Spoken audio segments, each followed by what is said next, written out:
Sussex claimed their second win in this season's Yorkshire YB40 competition, defeating Kent by 20 runs in a low-scoring game at Horsham.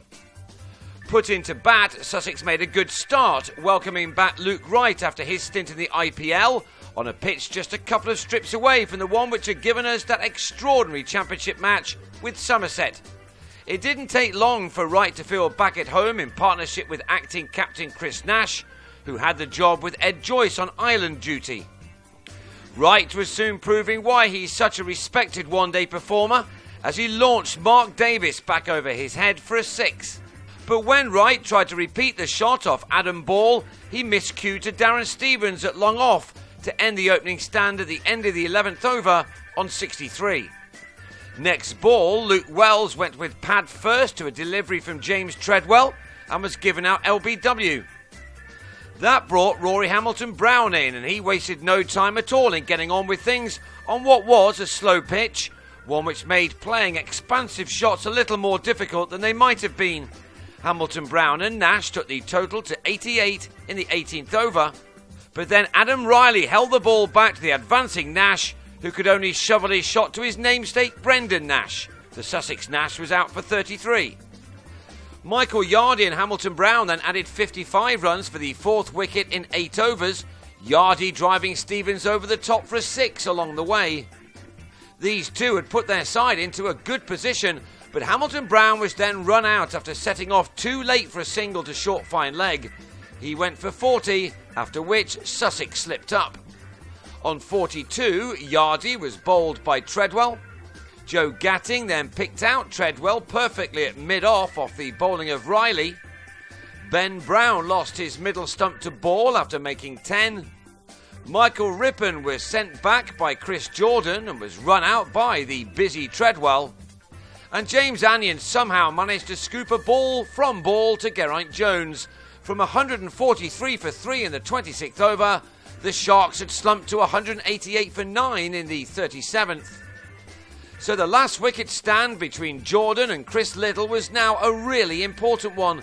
Jordan thumped a ball full bunger over the ropes, and both batsmen struck crucial boundaries at the end of the innings as they added 34 runs to ensure that their side used up all of their allotted 40 overs, by the end of which the Sharks have posted a decent enough total of 222 for 9, Jordan making 37 and Little 11. It was still a gettable score for Kent, that was for sure, but they needed to set a platform, something that Sam Northeast and Rob Key tried to do as they opened up with a partnership of 33 in the first 8.5 overs. That partnership was ended by a clever bit of bowling from Yardy, who darted the ball in from wide of the crease to have Key stumped by Brown for 16. 8 runs later, and Northeast was also out, horribly mistiming a pull-off Anion that barely reached Gatting at mid-wicket. Brown then gave Stevens a life with a drop off Yardy, one which looked as if it may be expensive, because Stevens started to find his range with some spectacular hitting. He began to deal almost exclusively in sixes, striking 4 of them in the space of 7 overs. He came into this match on the back of a brilliant Championship 100 against Essex, and he looks in fantastic form right now if these shots are anything to go by. He rather ruined Yardy's figures before he began tucking into right. It looked as if Stevens was trying to win this game by himself, as he dominated a stand of 78 in just 10 overs with Nash. The Sharks thought they'd run out Nash as he went round the houses before grounding his bat.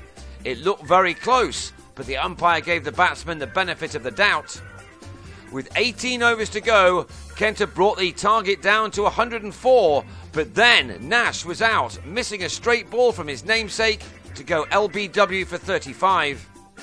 That turned out to be a very big wicket, as of course was the one of Stevens, which came 5 overs later, by which time Kent had reduced the runs required to 82.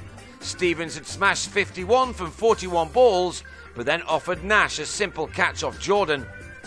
Kent's innings then began to unravel. Jones embarrassed himself a little by missing a switch hit and being bowled by Nash, while Ball fell in Nash's next over, the 32nd, as he failed to communicate with Ben Harmison to be run out by a distance. Treadwell tried to keep his side interested by belting Liddell over long off for a maximum, but with 34 wanted off 21 balls, the Spitfires captain cut a ball too close to his body and gave Hamilton Brown a catch at 189 for 7 in the 37th over. Kent still had chances, especially with Harmison in. He smacked Liddell for a maximum to bring the target down to 28 off the last 3 overs. But to the second ball of the 38th, Harmison on 42 edged Jordan to right, who leapt at short third man to take a brilliant one-handed catch. It was the big moment of the game. With 23 wanted, Riley was the 9th man out, hitting Liddell out to Jordan, leaving it to Anyon to finish the game off by bowling Davis, who was suffering with a shoulder injury.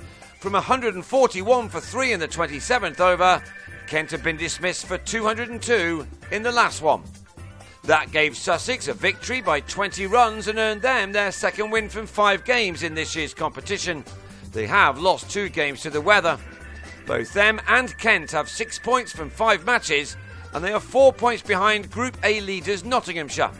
Sussex will hope to close that gap further by beating Warwickshire on Thursday, while Kent return home to take on the Dutch on Monday at Tunbridge Wells.